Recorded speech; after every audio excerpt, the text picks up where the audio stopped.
So yeah, just share the room, let people know we're getting going. Tell a friend to tell a friend real quick before as we get started.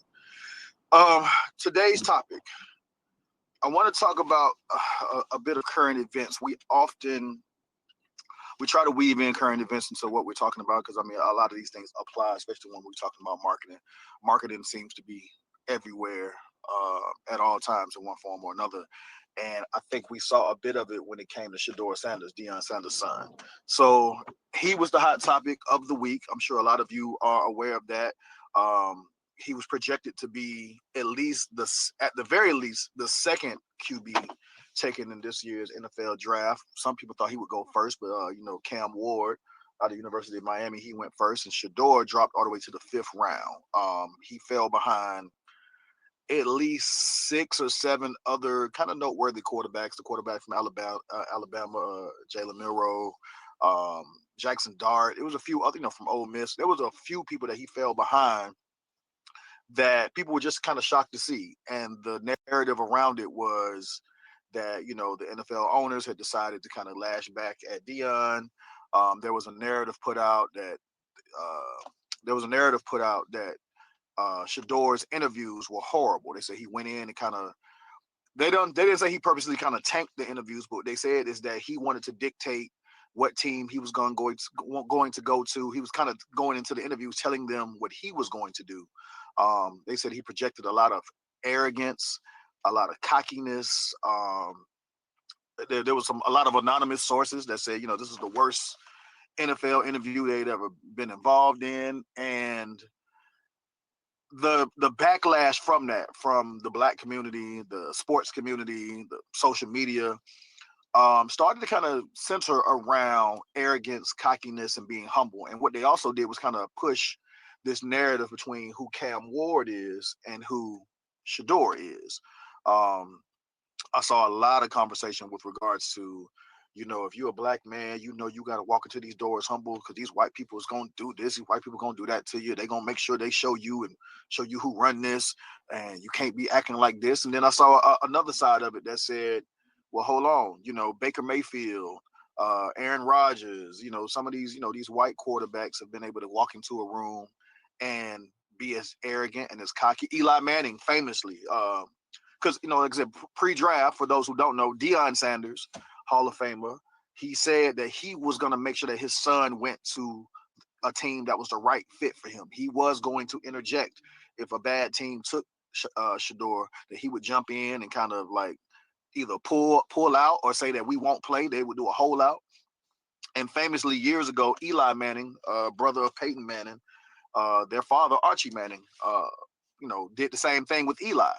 Um, and Eli was supposed to go to the San Diego Chargers, and the father actually dictated how that pick would go, and of course Eli ended up with the New York Giants. So there was all of these comparisons of okay, when Archie Manning did it for Eli, everybody said, "Oh man, that's a smart father who knows the game."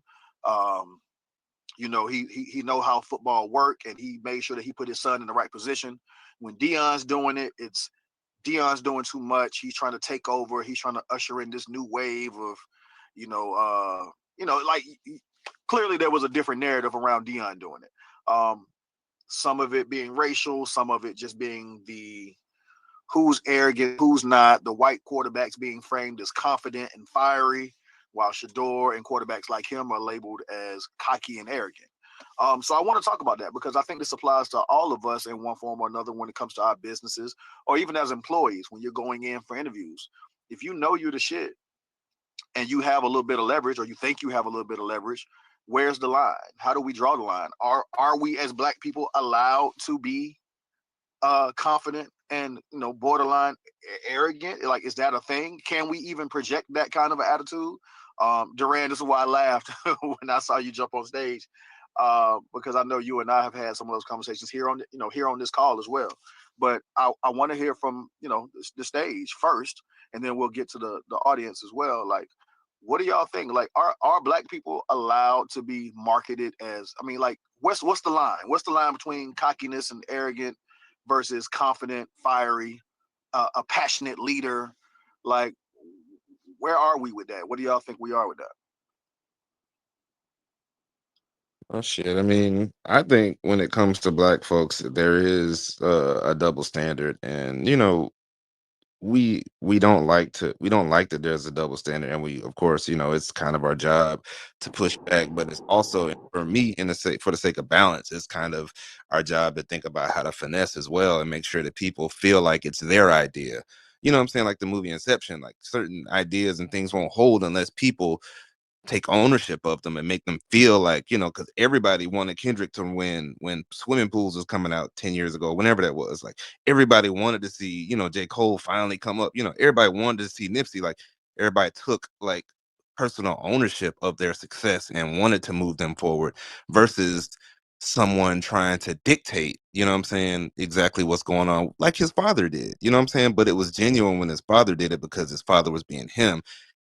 It doesn't come across, to me, it doesn't come across the same way in this instance with regards to Shador, because it looks and feels like he's being coached into it. And the people who didn't like it when his dad did it the first time going into the NFL and then the second time going into college football, they're gonna take their opportunity, you know what I'm saying, to strike back. Like, so even though there are precedents for, like, niggas taking control of where their sons go, it's just like, as black folks, we want to stand up and let our nuts drop like everybody else. But I do feel like in some cases you got to finesse.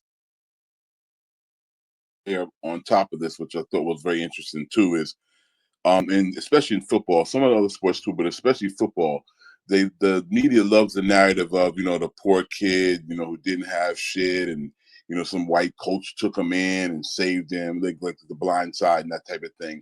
And I think the media is also having an issue with Shador not needing anything. Like he grew up as a wealthy kid. He went to great schools. Which is, I'm sure, where he get, besides his father, where he gets a lot of his confidence from, because he's competed at top levels across the board since he was a child. He didn't need any white people's help to get him anywhere. And I don't know if the NFL and some of these teams can handle that kid that didn't come from the projects and was raised by his grandmother and parents on drugs, and the usual bullshit mainstream story. And I think that's another layer on top of all this, why they wanted to kind of put him in his place. So, but okay, so that being said, though, knowing kind of where we are as a culture, right? There is, I mean, I'm sure you all are kind of familiar with the whole AAU basketball movement. The kids that are coming up that are going to the NBA, oddly enough, it'll make you feel real old. These are the kids of a lot of the pro ballers, right? So when you start seeing, Carmelo Anthony Jr., LeBron James Jr., all of these kids that are now, these ain't poor ghetto kids that came up and are using basketball to get out the hood. These are the sons of rich, wealthy, influential athletes now, and that's going to be a thing, and it might be a thing for a while. As culturally, as supposedly we are doing better financially, some of us. Um, like, what happens here? Like, what do you do at this point with the ability? Like, Bronny is not supposed to necessarily come in the door humble. He's LeBron James's kid. Cayenne, Carmelo's son, isn't supposed to come in the door humble per se. But if that's the requirement, why is that the requirement? And then what do we do about it? Do we all, is this going to be a forever thing, or is this going to be a changing of the guard? Like, what do y'all think? I think it's a big difference between football and basketball, though. Football is very, yeah. I mean, obviously, yeah, exactly. Besides the sports being different, just the whole structure of football is still very much I can't think of the word I'm looking for, but it's very much old school, and it's still mostly it's all white owners, mostly white coaches. It's still set up in that way, so that paradigm is different. Whereas with basketball, there's black coaches, there's black owners, there's black everything in basketball. So, what's going to happen? I don't know, because also I think this shows that most of the white power structure doesn't even understand what you just said, Nick, which is a lot of us are doing better, and the story has changed, and then I don't think they're prepared to deal with it. So, I think. go ahead, Natasha. Go ahead, Durant. No. Go ahead. No. You got it. You got it. I'll come after you. I remember my point. Okay, so it's several points. I need more than an hour, but I'm gonna try to sum this up into one. We have to think historically. I mean, we still have to earn our stripes in so many different areas, and all the things are compartmentalized when it comes to Black people. Black wealth is like, it's still a shock that Black people can have money and pop shit. Like, I don't know why it's still a shock factor every time they look up Black folks got a right to actually have utilize their privilege, use our privilege, and it's a shock. So I think that plays a major part in it.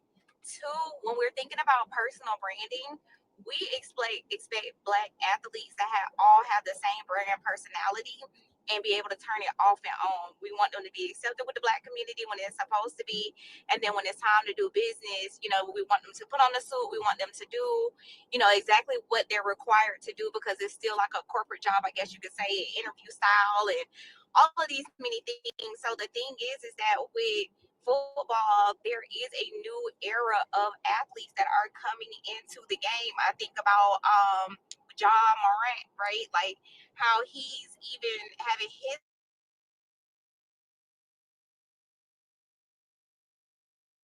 Uh-oh, what happened? I think she's driving. We probably lost her. Natasha, if you can hear us, we lost you, Sister Natasha.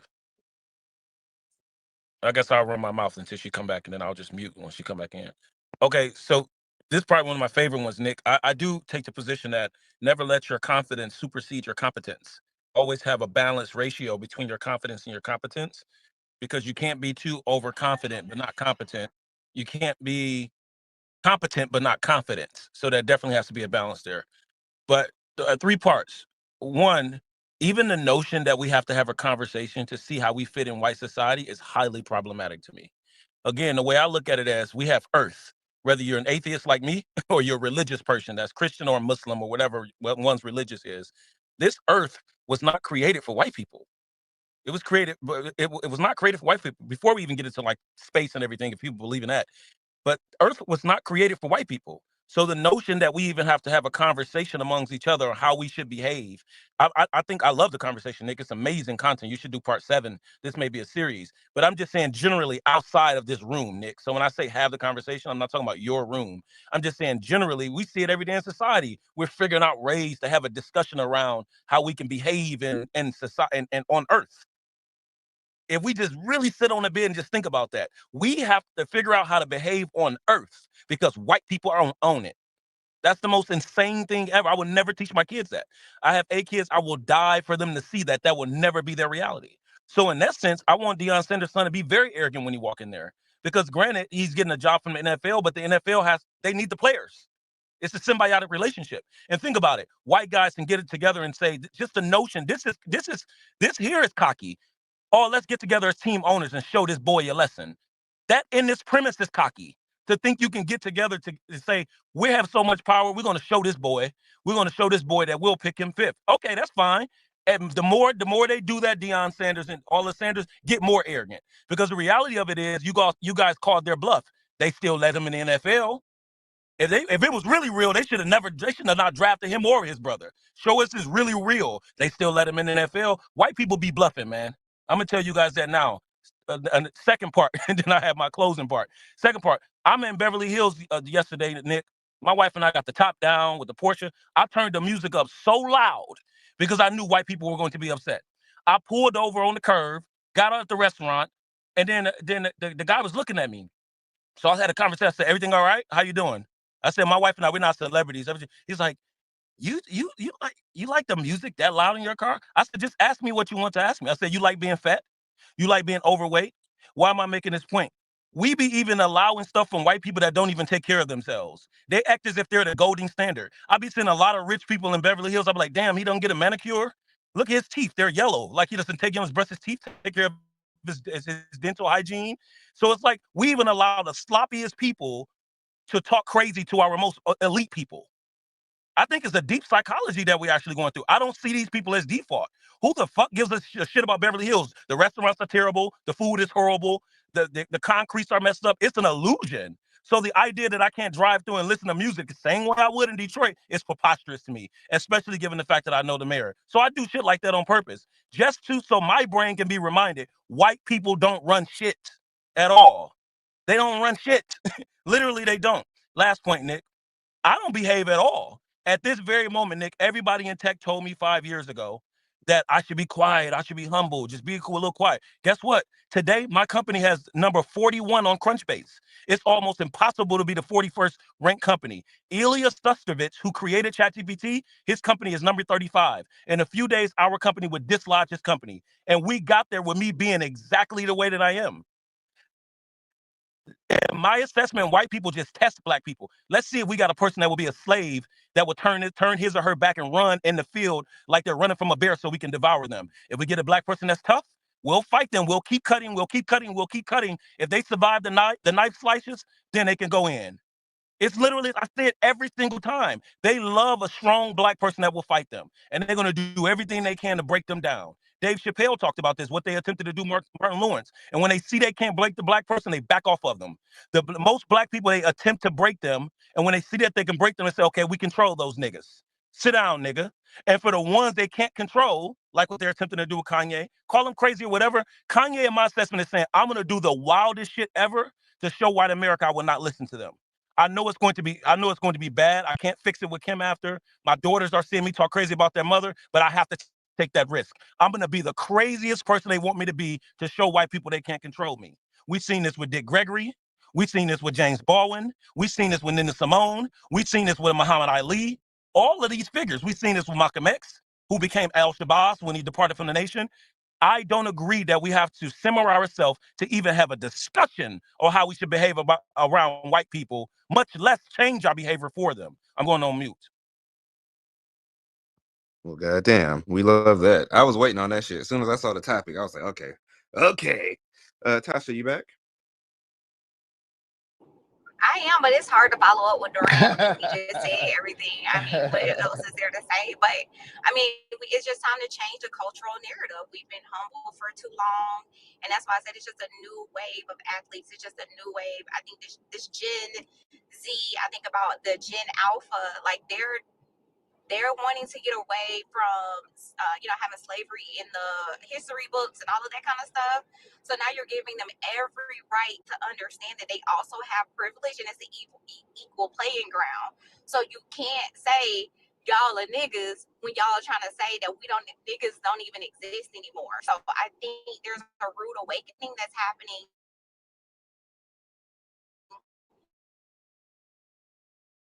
Oh, you're making an equal playground. I just don't think the Karens of the world or just white people that are on the boomers of the world aren't ready for the pivot that they're creating because the new black wave, they don't care anymore. Like it doesn't exist. Y'all say it don't exist. It don't exist anymore. So we have to respect it. So I love it. It's time. And It's a on top of that, revolution. and just to piggyback on top of that, with regards to the time and the revolution, is like our generation. Me being an '80s baby, I feel like our generation was the last generation that was held down by religion. So it's like if they couldn't fuck with you societally, then they fuck with you with the guilt, the religious guilt, and try to hold you back that way, and be like, oh, what I'm saying. And like you said, this generation absolutely is they're totally removed from religion for the most part. You know what I'm saying? And if they weren't before the pandemic, the churches are still empty after. So, you know what I'm saying? I agree completely. But it's two things. I think the conversation is still relevant. We don't need to be so cocky to where we supersede our competence. Maybe that could be the other one, Nick. Marketing, confidence, competence, and cockiness, part two.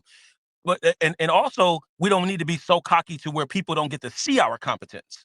That's a totally different thing. But here's the other side of it. We're talking about entertainment. Floyd Mayweather needed to go up and act. He said it at the end of his career. He said, I made you guys eat your words. I gave you guys the persona.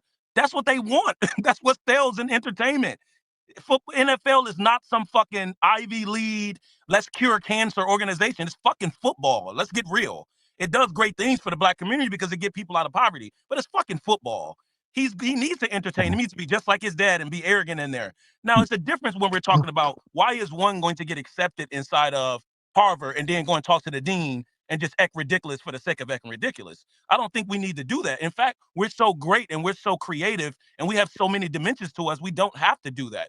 But when white people act up, it needs to come out. I'm going on mute. So that brings me to the next part of that, though. So, like, we of course we're talking sports, so of course sports entertainment is going to be a little different, right? There are some liberties that I can take. There are some words that I can say as a person in the music business that the average person may not be able to, right? But like, how does this apply elsewhere? Because that's the majority of the people on this call are not potential NFL quarterbacks, No doubt. nor are they the next VP of some record label. Like, if you know that you're good, if your resume says that you're good, like, I've had this conversation multiple times with a few people on this call. Isaac is here. Isaac, what up? Get you, Gary, get Isaac up here as moderator, please.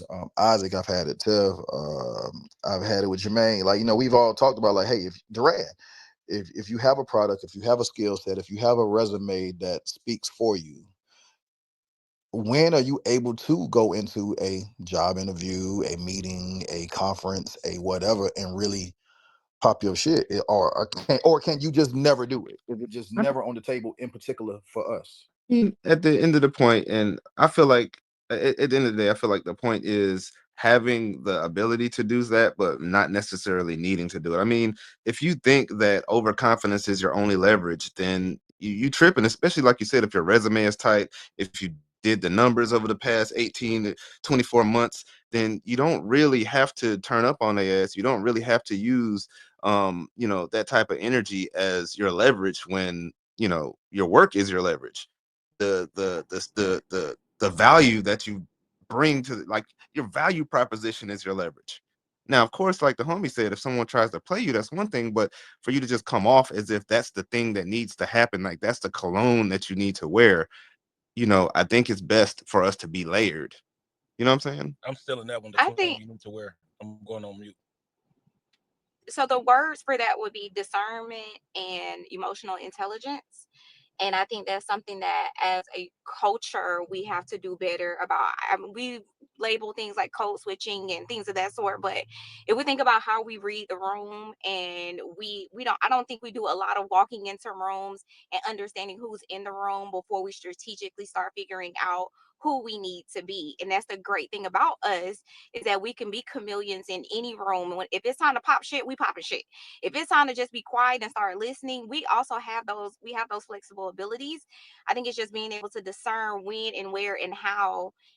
It's just how you leverage once you get to that point. Like for me, doing marketing at a global level, there aren't a lot of Black people, let alone Black women, doing what I do in those spaces. So thinking about how you carry the culture on your back because you're the only nigga that they see, what does that look like for you? How do you discern it? But I'm fortunate enough to be myself and represent Black America the way I need to represent Black America. They see me and they're like, you know what? I love Natasha. I love Blacks. I love the Blacks. Like, so it's up to you how you want to carry the torch. If you want to carry it for the culture, you want to carry it for yourself, you want to go in this room and be who you are. It's about discernment and having that emotional intelligence. And as you level up in your career or you become a nigga with millions, you have to be able to read the room, and you have to be able to be flexible, to be, to play the cards that you need to play. If you got an ace, you know when to throw it down. It's the same way. It's just spades and not checkers. Gary, can I say this before the midpoint transition? I think white people pick on less confident but highly competent Black people, and they don't do it in reverse. You always hear something. You'll hear a sister that probably scored 4.0 and like the highest breakthrough in chemistry in college, but they know that that's a soft tone sister or a soft tone brother. They just want to focus on academia, and they pick on individuals like that. They don't pick on the tougher of our community that may not have as much competence or that may have the competence. So the ones that have the confidence and the competence, a balanced ratio, they kind of completely castrate them. They're on their own. They have to literally get it out of the mud. The ones that are super confident but really low competence, and I'm talking about in a broad amount of areas, someone like a Kodak Black, if you will. And I think Kodak Black is a brilliant brother, but I'm talking about across the spectrum. They'll propagate a brother like him. But then you get a sister or a brother with high confidence and high competence castrated, low confidence but high competence, they'll pick on them. I see it like a biological warfare, 100%. You don't, how many times you guys hear you got a very aggressive Black attorney that got pulled over and got mistreated by the cops? This stuff, when we hear about these things, it be in the poor neighborhoods where a lot of us grew up. You don't really be hearing them, oh, they pulled the such and such justice judge over and completely eviscerated this judge. Even when they make those mistakes, they get fired or they're completely shaken. Like when that guy pulled over the black lady, didn't know that she was the DA. When he was going back, his camera was still on. He was like, "Fuck, fuck, fuck." He was breathing hard. He knew he was fucked, like 100%. So I just want us to see the game that they play. It's not like they see us all the same and they treat us the same. They be having their delineation. They be knowing like, oh, we can't really fuck with him. We're not about to really, because he's too loud. He's going to come up, but we can definitely pick on this person. And when they do that, they want the black community to think that everybody has to be like that person. Get your ass in line, nigga, or we'll do you like we did such and such. And you don't even focus on the strong people in our community because they become the majority of the majority. It's a whole psyop as far as I'm concerned. I'm going on mute. Yeah, I agree. By the way, I do not believe in toxic humility by no means. You know what I'm saying? Like if you deserve to be confident, be confident. But if we're talking about moving over into the space of cockiness, it's just, it's just a different type of currency. It's a big bill. You know what I'm saying? Like you really don't need to pull out a big bill to pay for some small shit. You know what I'm saying? Isaac, did you want to get in here or you just chilling?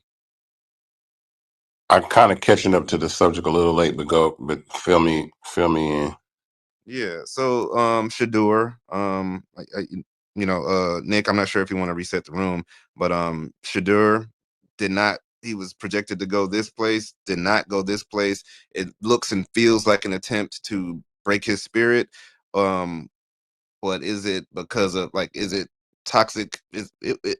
The way he's selling himself marketing wise, is it because he's feeling a backlash because he's being toxic with regards to cockiness, or does he have a right to be so confident? So Well, I don't. I mean, I've never really heard him say anything that, I've never heard him publicly say anything that doesn't sound anything beyond what any athlete would say. So I don't understand why all this cockiness comes. He sounds like every other athlete. So I don't understand why he. I was seeing the way I was looking at him and Cam Moore when they were going back and forth. Cam Moore was just as cocky. I'm like, what are you talking about? Cam Moore is they're roasting each other like they're both confident young black men. So I can't see what the difference is between any of these young athletes. I don't care what race you are. I mean, that's what makes champions. I mean, I think that's kind of what it is. I mean, Michael Jordan was an extremely cocky person. You know what I'm saying? Now, here's the thing that I think that could affect is the public perception of how an individual is. So meaning as much as like I always go back to the Last Dance. Michael Jordan never spoke cocky to the media. On the court, he was going to trash talk you to, to death. But when that microphone got it from him, he was like, "Oh yeah, we played great defense. We shared the ball. We did it. He didn't say like I'm the best out here and they can't do shit about it. No, they didn't say anything. He'll say we'll see what happens in game 5. We'll see what. So there's a level of charisma and confidence that you can have. Now with social media, that's a lot harder. It can be misinterpreted by the narratives that everything is split up amongst all these different media outlets and how Sports Illustrated, ESPN make you sound one way, or the NFL make you want to sound another way. So it's just understanding how to navigate that, and that's tough for young people because they've lived this external life of living their lives online and sharing all their highs and lows and all that kind of stuff. So it's pretty interesting, but I've never looked at Shador Sanders as like this super cocky, arrogant kid, like at all. If anything, Deion's more cocky than all of them, but I mean, Deion backed it up, and I know Deion was a terror to a lot of people in the sense of his confidence. Like when he was coming up, I remember like man, he was, but he backed it up. Like he'll run in the end zone backwards. Like it's just that's what he was able to do, and maybe that might be, you know I Yeah. think it's more. I think this is more. I think this has more to do with Dion than his son. Yeah. You know what I'm saying? And I think that's probably what it is. To piggyback off of that, like you said, we discussed it a little bit, but the fact that they did not want him trying to dictate in the same manner that the Mannings did for Eli. You know what I'm saying? Yeah, yeah, And they feel like, oh nigga, you got away with one because you was a bad motherfucker in the 90s. And so we had to let you get away with it. But your son, you know? yeah. I mean, that's probably true. And again, I mean, I'm not a big fan of the NFL as an establishment because it's such a hot and cold.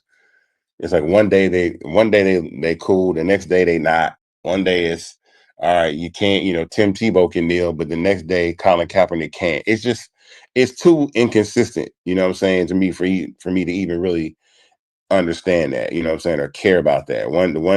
So that's just my opinion on it. There's a level of inconsistency with the NFL that doesn't have me attached to it one way or another. I know this is what young people do to pursue their dreams and they're really interested. So I don't know. I think until the culture of the way that the league is run, because I think that's not the same I think the NFL is an absolutely unique situation that they really have this kind of like master mentality, like we run shit over here. You know what I'm saying? The NBA doesn't necessarily have that. In fact, I think it was the more the players ran it until they traded Luka. But until they did that, but I think the Shador thing, confidence versus cockiness. I think this is definitely related towards the NFL, but the average person can also assume that confidence is cockiness. I think I've been called cocky more as many times as I've been called confident. So it is what it is. Agreed. I think this is rare. I think it's a rare case. I don't think Shador was good enough to be as cocky as he was. Well, tell us your name and tell us where you're calling from, and then get in there. Yeah, I was waiting to be called, but all right. Okay, go ahead. Whoever was supposed to go ahead. Go for it. All right. So, King Blair Radio Show. Tell us where you're calling from, and what would you like to add to the conversation? And then right after that, we got you, Grand Chancellor. This is King Blue. I host a Raw Drive radio show. I'm so glad to be on Fanbase because I don't have to deal with a lot of the red tape from other social media platforms. But let me just say this. We will go crazy trying to make sense out of the things that white folks do. You cannot make this make sense. The only way you can understand what they're doing is if you change one word in the nomenclature. And Isaac hit on it for a second. Don't call the NFL owners owners. Look at them as masters, and you'll see exactly why they act the way they act. You'll see why Colin Kaepernick couldn't kneel, but Tim Tebow could. You'll see why they would allow Shador to drop that low when he proved he was. I'm sorry, of course somebody's calling. Y'all have a good one. I think that's you. No, it's him. He said, yeah, He he didn't. said, He didn't say I'm coming back. He said y'all have a good one. yeah, he a good one. He got to answer. That's the office phone. That was business. That's a call on his own radio show calling in like, yeah. That man about his business, boy. I'm going on mute. All right. Grand Chancellor, welcome back. Tell us where you're calling from, and what would you like to add to the convo? I'm calling from Newark, New Jersey. At Newark. Talk to us. What you got this morning?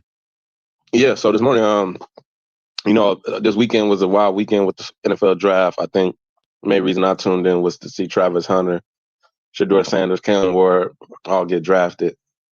I think with the Shador Sanders thing, I personally watched probably 70% of his football games this season, Right. as it was very entertaining to see Black America come into a town like Colorado, Right. and actually show up for those guys and actually support them. So I thought that was a beautiful thing. I thought Deion Sanders, what he was building, was a beautiful thing, especially since it started down at Jackson State, started before that in Prosper, Texas, what he had at school and whatnot. I think it was actually Cedar Hill, Texas, with his football school. So I come from football background. Amazing thing what they built down there. But I think Shador just was not talented enough in his current past season to be as cocky as he was. And I think for his father to kind of stand in front of him to actually lead the light, I think his season just wasn't what it needed to be a top 10 draft pick, top 20 draft pick. So, I'm on both sides, but I think they should have drafted him based off of he's a star, like bar none. Who gives a shit if he wasn't the best? He's a star. He has the bravado, no homo. He has the looks, right? He's got the confidence. I think if it was run by black people, no matter fucking what, we would have took him just off of his bravado, his swagger. He's a leader. He's a guy who's going to uplift. He's a Christian-based man, family-based man who doesn't want that the lead of our team, right? But he doesn't fit the white narrative, I feel, of that white Christian Anglo-Saxon look, so he he wouldn't fall in narrative as a leader to the white household necessarily. He had more of the bad guy image in the white household, where he would flash his diamond ring, diamond watch, and go against teams, right? And then when he flashed those diamond watches, he wasn't necessarily winning. So I think Who are you talking about? Shedeur Sanders. So you're saying, because I want you to educate me on what cockiness. Where was his cockiness? Where did he display his cockiness so I can go see for myself? When in the pregame, he would flash his bust down AP, right? Like he had songs How's that talking cocky? about. That's cocky. If you It's showing flashing a what? diamond How? watch at a college football game, that's very cocky. In How? the No, it's football a not. lot, Lynn, in football, and you're playing football before the game, you're flashing a No, watch. I'm That is saying how. extremely cocky when What you I'm have to go asking you, out there and play. Grant Chandler, what I'm asking you, I know when people ask a question and if they keep repeating the statement as if that's the answer, you're acting as if we share your default. Explain to us how. You still haven't done that. Okay, How's okay, okay. And okay, I'm trying to understand how I could break it down. Right, playing football, it's a dangerous game. Right, football is a dangerous sport. So that means you have to be respectful of the other team. You're trying to show them up and saying, "I got more than you. I'm cooler than you. I'm better than you." What he was What does doing that have was to do with showing the that points on the board, though? What does that have to do with that? What's on the field? his team wasn't winning. They weren't beating but more anybody. importantly, how do you know that that was his intention by showing his watch? Maybe he just Well, liked no the matter what watch. the intention was, what the end outcome was, he But it became does a matter villain. the No, the intention, brother. intention matters, because if he's It not does matter. intending to, What I'm if saying, he's I'm not saying to intending to the be cocky, but you're receiving it as cockiness, that what has I'm nothing saying. to do with it. I know what you're trying to do. If you're okay, if you're in Colorado, we know what his image was for that team. But for the opposing teams, what he got labeled as on ESPN, what the fan bases opposed him as when he came to town, he is a villain, right? Like Do you're the you villain. understand what white talking points mean? Meaning when a I person is understand what actually white saying. talking points mean, but I'm saying So the reason why he didn't get drafted. your premise sounds white, as if you accepted the white premise. Oh, hold on. What I'm saying, the main narrative is what is what they're painting against him. Why he didn't I get agree with you. drafted. I'm rocking with you on that. But I'm saying, do you think that? Do I And think? I know you. No, I know I you're live with smart. what I think. To be honest, every single player that got drafted walked out there with the biggest diamond chains on I had ever seen. All of them had on ice when they got No, drafted, no, no, dog. no, no, not Like, when they got drafted. We're He talking said, about during he the said, season. I Like know, but so then, during the season, he so was actually flashing a diamond watch no, but so pregame, wait, so at walking up what to point? So wait, so so you're saying that's not, so coming to the NFL draft with diamond chains on, that's not cocky either? I think that's a level of like, this is my big moment to shine, right? But Oh, what now we Shador was come on. Now we moving the goalpost. I'm not So moving the Shador goalposts. What can. I'm saying, but All right. listen, check me out. What Shador was going to opposing team stadium, going to their student section and flashing that watch saying, "Look at me, I'm that guy," right? Mhm. And his team was not winning enough. He was not performing well enough to have that moniker. If you're doing that, you got to be the Heisman Trophy winner. If you But wait swagging a like minute. that, Wait. But didn't Travis Hunter and Shador Sanders share the same record on the same team? they share the same record, but they didn't share the same accomplishments per player, right? Like Travis So Hunter was wait. the best player in So college wait. football. So you saying Shador Sanders' stats were not phenomenal? Not his stats, his performance, right? As somebody who watched football, No. What were Shador his Sanders stats was though? not the stats, because we're talking about the judgment of an NFL eye. If we're judging like, okay, are Are you you an an NFL? NFL? Are you an NFL scout?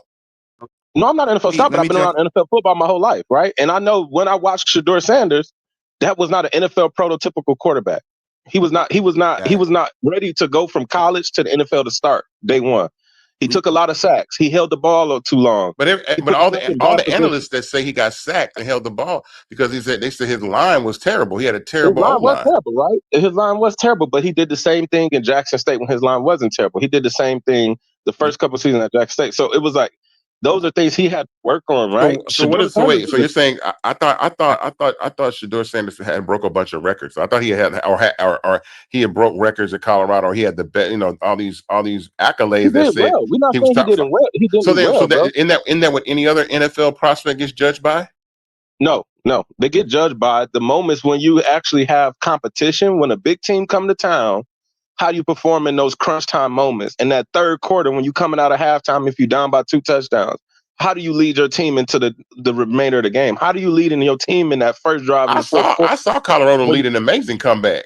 I saw them lead an amazing comeback on You might have been one, but consistently when they played top ranked teams, Shador Sanders did not show up. His team would get beat by 40 points. He wouldn't score a touchdown to the end of the game. They would shut his team out. And that's not what that's not something you lead a team with as a quarterback. You have to be shining, like new money every time you play. You can't have those rusty moments. He had a lot of rusty moments. And I think bar none, that warranted him being drafted in the 5th round. All right. Well, hey, look, yeah, I'm about to say let's get somebody else. No, I know. I'm just trying to make sense of, because I think the only reason why I said that, I think it's mounted with the fact that he was cocky. Hold on. I know. But only reason why I was saying that real quick is I think that his sentiment is kind of a combination of two things. That it's like his offense to Shador Sanders' flashiness composed with his opinion that he was not ready to be an NFL quarterback, which neither of, and I've never heard any analyst say either about Shador Sanders. I've never heard anybody say he flashed his diamond watch too much or that he wasn't talented enough to be in the top pick in the NFL. So that's all I'm saying. So y'all can have that topic. Well, I want to wrap my point up. Yeah, that's why this is such a great topic. Only because, is it cockiness or is it confidence? It's how a person receives it. Someone's insecurity. It's perception. It's perception. It's perception. No, people can absolutely be cocky. Hold on. Kanye West is a cocky person. Kanye West will say some crazy outland. Like, there's some narcissistic people like Donald Trump, like that, are just like, when your belief in what you do goes beyond your actual I don't know, success or accomplishments of what you're able to do. But you can stand on it. You can absolutely do that. Some people are just super, super cocky. Well, you just brought up a great person, because I would tell you that the cockiness for Kanye didn't necessarily start until we started disagreeing. When Kanye was doing, I'm a genius, I'm Walt Disney, I'm all that, and he was making College Dropout and My Beautiful Dark Twisted Fantasy, everybody was like, hey, I mean, he ain't wrong. And now we're like, yeah, he's doing too much.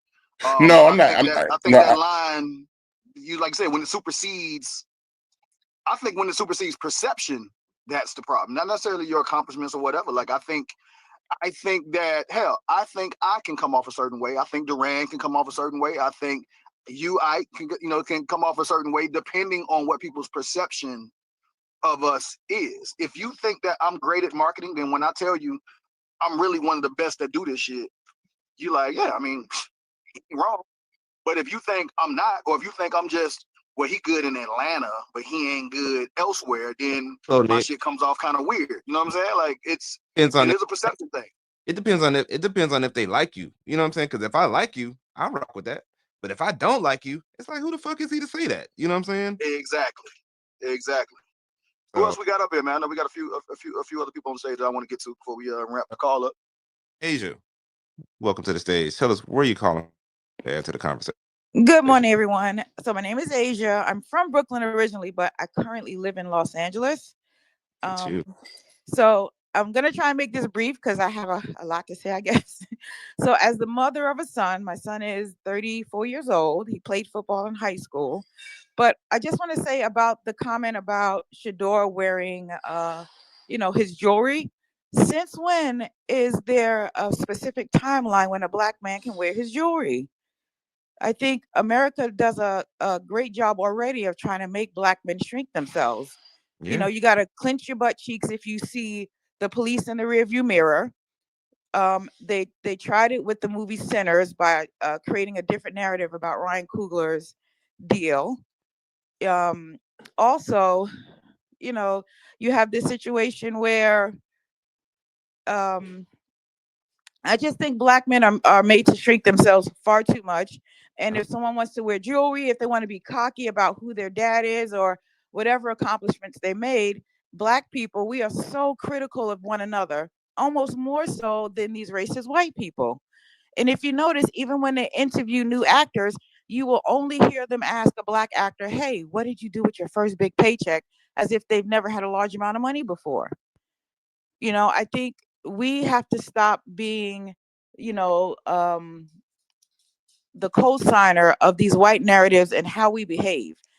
it smells to me sort of like a white people are looking, behave, nigger. I thought we were beyond that. I feel you. If this young man wants to wear his jewelry, I live in Los Angeles. I see rich, wealthy, not wealthy, and this is a fashion capital. I love seeing black people in their clothes and their jewelry and their cars.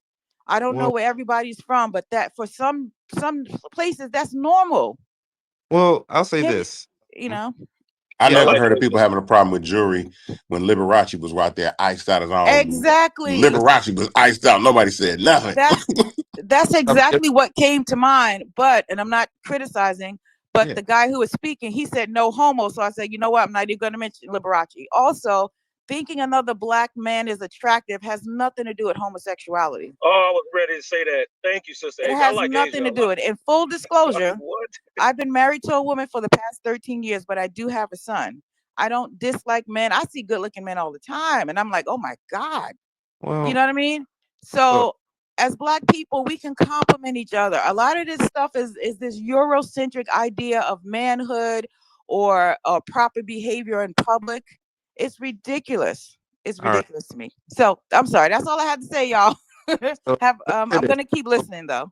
So with regards to college sports, like this is one thing that I feel like the guy was trying to say, Chancellor was trying to say, that may or may not be getting missed in college sports, because he didn't say it for real. But in college sports, it's more of a blue collar mentality. You see what I'm saying? So there's like me as a father, I don't have children yet, but say for instance, me being Shadur's dad, it depends on whether I come from a blue collar background or not. If I come from a blue collar background, I'm gonna say, son, only show off when you're winning. You feel me? If you ain't winning, don't try to show nobody up.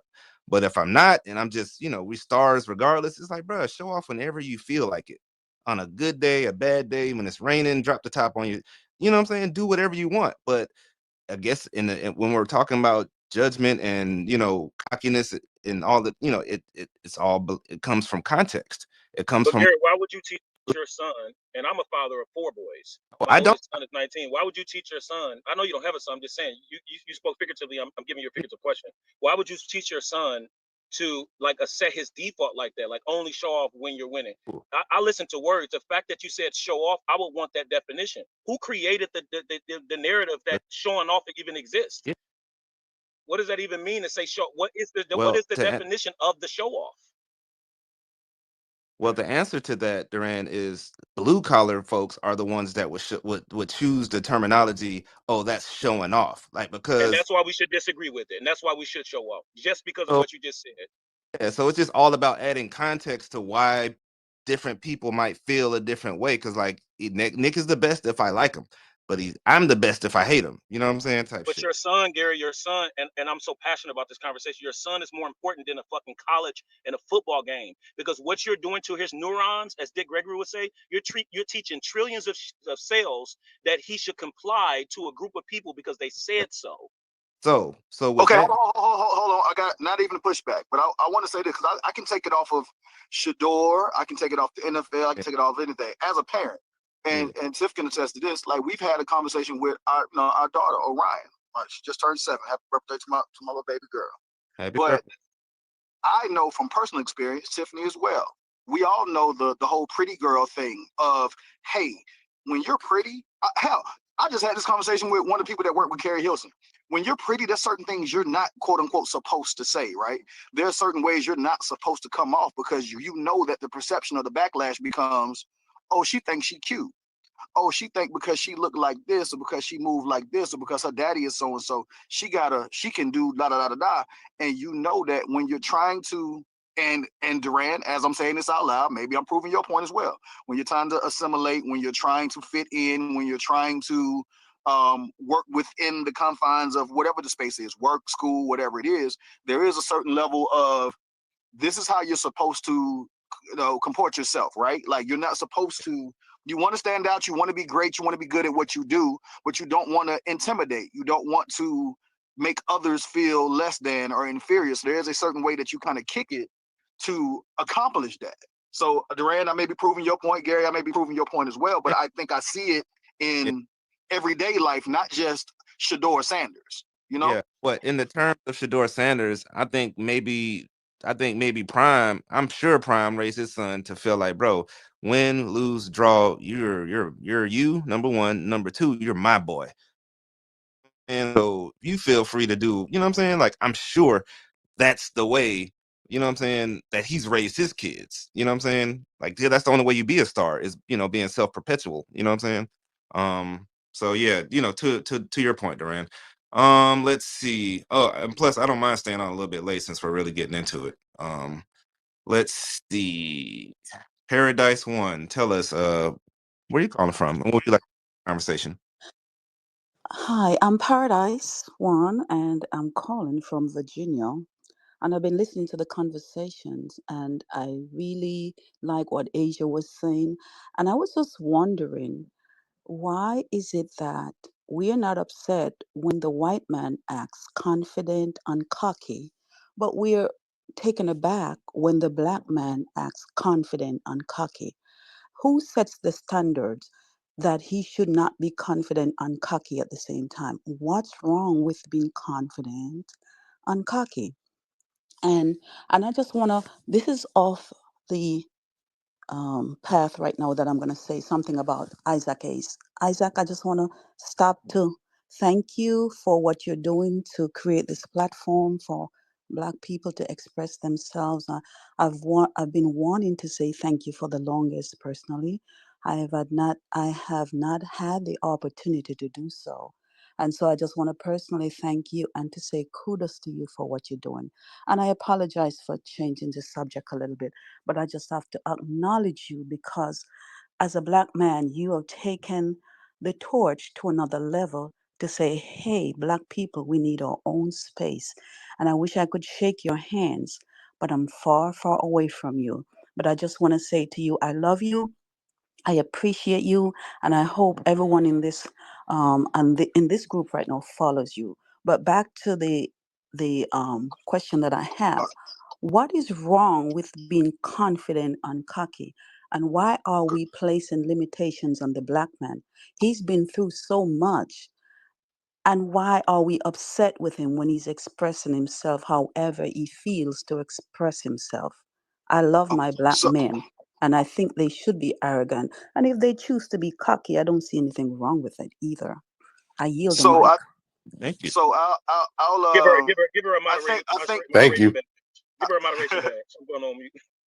yeah, no, I think that the answer becomes ultimately what are you trying to accomplish? And I think it's a leverage conversation. It's a where are you trying to go conversation. I think the ability to be cocky, to be whatever, depends on the environment and ultimately where you're trying to go. I don't think we, or I don't think a lot of us necessarily have a problem with Shador, how he talks, how he moves.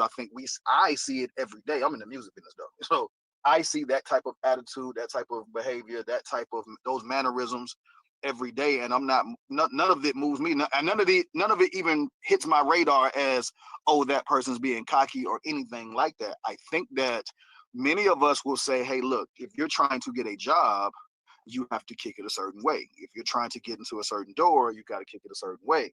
And who determines that certain way? I think we can all pretty much agree on how we got here. Should it be that way? I don't believe so. And like I said, I brought up Baker Mayfield earlier. Baker Mayfield did some of the most cockiest, arrogant stuff I ever saw in college football. Like, Baker's one of my favorite players as well. And Baker still got drafted really high. Baker did achieve some things, so I can't even front like Baker was not. Did Baker win the Heisman? I feel like he won the Heisman as well. Um, but Baker Mayfield was always character. I mean, he got kind of a jerk, uh, tag at some point. He was labeled a bit of a jerk as a kid. He got into some trouble and all of that. And that's the crazy part about it. Shador hasn't gotten into any off the field trouble. He has not been labeled a bad teammate. He's only been labeled the cocky and arrogant thing by being Deion's son and flashing that fucking watch. That watch alone and that kind of gesture when he's showing the watch has really summed up his. That's all we ever talk about is he got to stop doing that. He got to stop doing that. He got to stop doing that.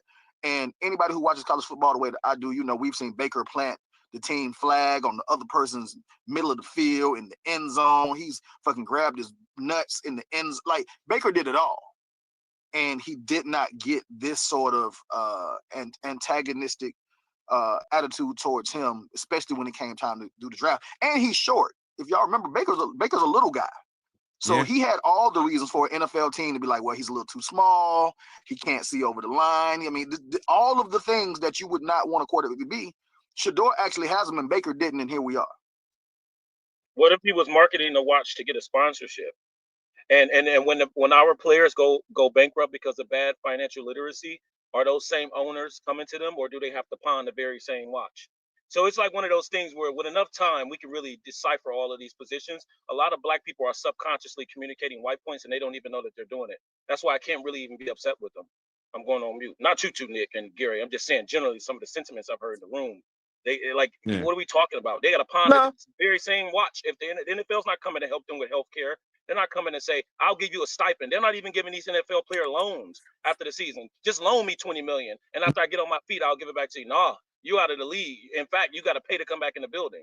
I'm going And on mute. But no, I Duran, you don't think have Hold to. on. But that Duran, you don't have to exclude me and Gary. I think all of us. I think everybody on this call, in some form or another, we raised here. has kind of shaped their perspectives based on the world that we live in, and the world that we live in a lot of ways, most ways, is a Eurocentric perspective. I think in some form or fashion, whether it's the way we dress, talk, act, what we drive, where we live, the whole thing. Like moving to better neighborhoods, quote unquote, which we all know that quote unquote better equals a white neighborhood, or at least a mixed or diverse neighborhood. Everything that we do kind of is under that gaze in some form or fashion. Even those of us who push back on certain ways, there are other things that we absolutely assimilate on. So we're here. I guess the original question, and I know we're at the end of the point. Hell, it's 11:04. The original question that I was asking was more so like, well, what happens now? Like, Shador won't be the last person who comes up under. He may be the last Deion Sanders, because Deion Sanders. Let's start here. Is a one of one type of player. Like he's been a superstar since he was in college.